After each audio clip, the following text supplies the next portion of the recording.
Sports time now, and we join Anne-Marie Burke. Anne-Marie, what's big in sports? Well, Lisa, the West Indies women's vice-captain Hayley Matthews has been withdrawn from the ongoing home series against Australia. In this news release from Cricket West Indies issued earlier today, it was stated that Matthews was released after a charge of breaching the Cricket West Indies Code of Conduct following an incident that took place yesterday in Antigua. It was further stated that the matter has been referred to Cricket West Indies Disciplinary Tribunal and that Cricket West Indies will make no further statements on the matter at this time.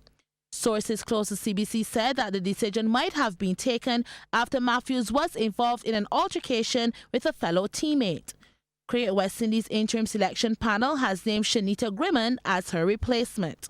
Losing Matthews, who is a key player in the side, is a blow to the West Indies women, who are already a weakened side due to a number of injuries. Shakira Salmon, Shadeen Nation and Shemaine Campbell have all been ruled out due to injury on the heels of the West Indies women also losing their star all-rounder Deandra Dotting, also due to injury. Matthews is one of the leading batsmen in the world and was expected to play a key role against the powerful Australians in both the One-Day International and T20 series. The right-handed opener has so far notched 104 half-centuries in 42 matches in both formats and is ranked 29th in One-Day Internationals and 12th in T20s. Matthews' steady off-spin has earned her 42 One-Day International scalps and 39 wickets in T20s, and she's currently ranked 5th in the ICC All-Rounders charts. The remaining two matches will be played at the Viv Richards Stadium before the tour moves to Kensington Oval here in Barbados for the 3 T20 internationals. The series is a crucial one for the Windies as they currently languish in 7th on 11 points in the ICC Women's Championship, which serves as a qualifier for the 2021 World Cup. Only the top 4 gain automatic qualification. And a 225-run second-wicket partnership has put the Matthew-less Windies women on the back foot in the first one international against Australian women at the Coolidge Ground in Antigua. Alyssa Healy with 122, including 12 fours and 2 sixes, along with captain Meg Lanny's 121 with 12 fours and 4 sixes, rebuilding the Aussie women's innings after they lost their first wicket with the very first ball after the West Indies women sent them into bat in the day-night fixture. Now, of the 50 overs, the Australian women scored 308 for 4. Shamilia Connell took 2 for 53.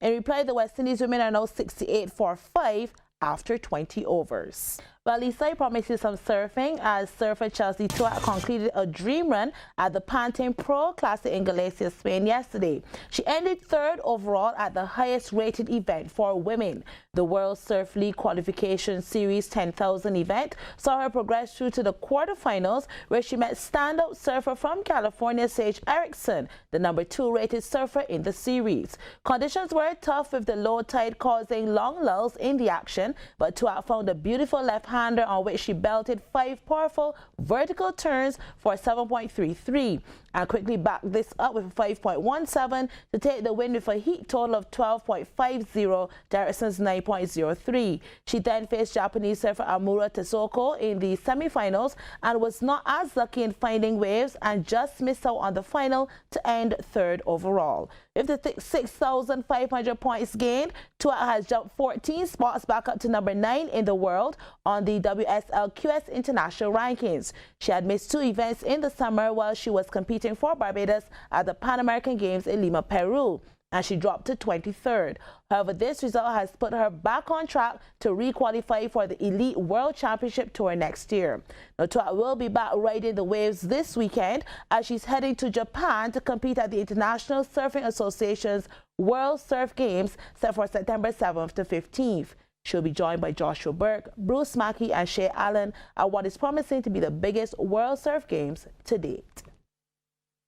Back to some cricket news. World #1 Test batsman Steve Smith hit a brilliant double 100 as Australia seized control of the 4th Ashes Test for dominant batting display on day 2 at Old Trafford.